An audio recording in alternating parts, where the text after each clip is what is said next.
At least this Shailene Woodley movie is not part of the Divergent series.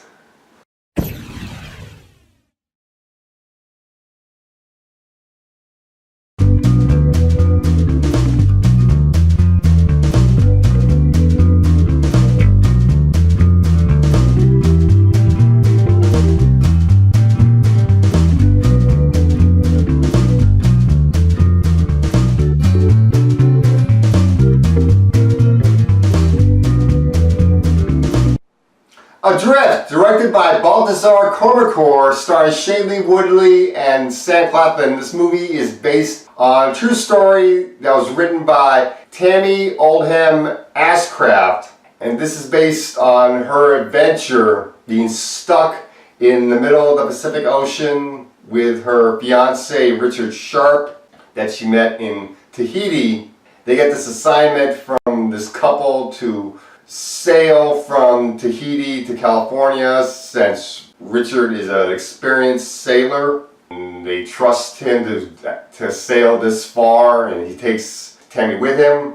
And what happens is this storm hits the boat and makes the boat get stranded in the middle of the Pacific Ocean. They're forced to change course from California to Hawaii, and they're forced to ration their food. Tammy is forced to stop being a vegetarian and start eating whatever food that is on the boat, which is some sardines, there's peanut butter, and she's also forced to kill a fish in order to stay alive. While Richard, he gets a very badly broken leg and some broken ribs from the fact that the storm hit the boat. So he's pretty much laid up, and Tammy's forced to take care of him while she's also steering the boat to Hawaii. And that's pretty much our movie. Now, I wanted to see this movie because I thought the true story was going to be pretty interesting, and I like Shailene Woodley and Sam Claflin a lot. I think these two are terrific actors, but the structure and how the story was being told did not work for me, and I think this movie should have been done differently, and if they did the movie differently, it would have flowed much better. I'll get a little bit deeper into the problems with this movie. First off, the positives. Shailene Woodley is excellent in this movie. She is putting her all into this film.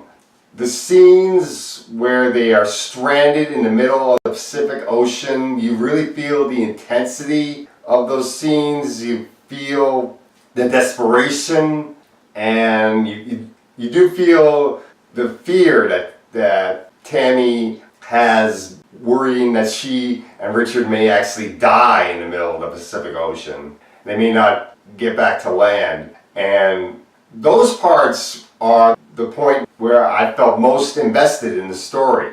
The problem is that this movie is flashing back and forward between them meeting in Tahiti to the present, where they are stuck in the middle of the Pacific Ocean, and keeps on flashing back and flashing forward to the present until the 2 points meet in the middle, and then goes forward from there. That was not the best way to tell this story, in my opinion.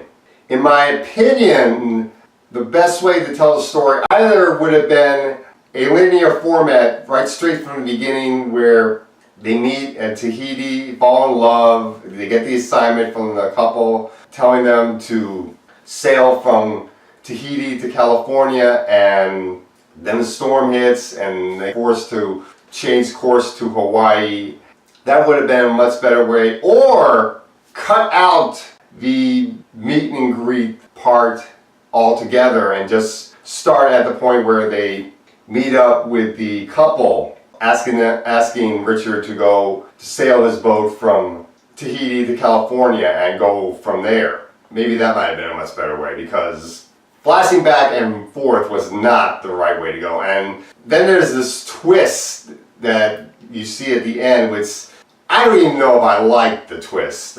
I think maybe some people like the twist and others don't, but I'm one of the people that is a little bit in the middle on the twist. There are parts of me that like the twist and parts of me that don't. And they were trying to be clever about the twist in order to put signs about what was going to happen. And maybe it wasn't a good idea to do a twist in this movie.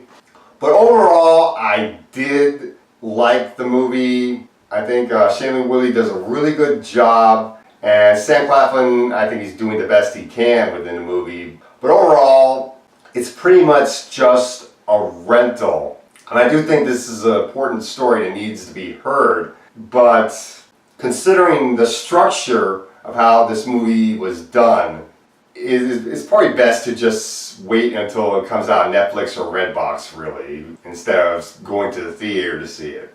And that's all I gotta say for Adrift.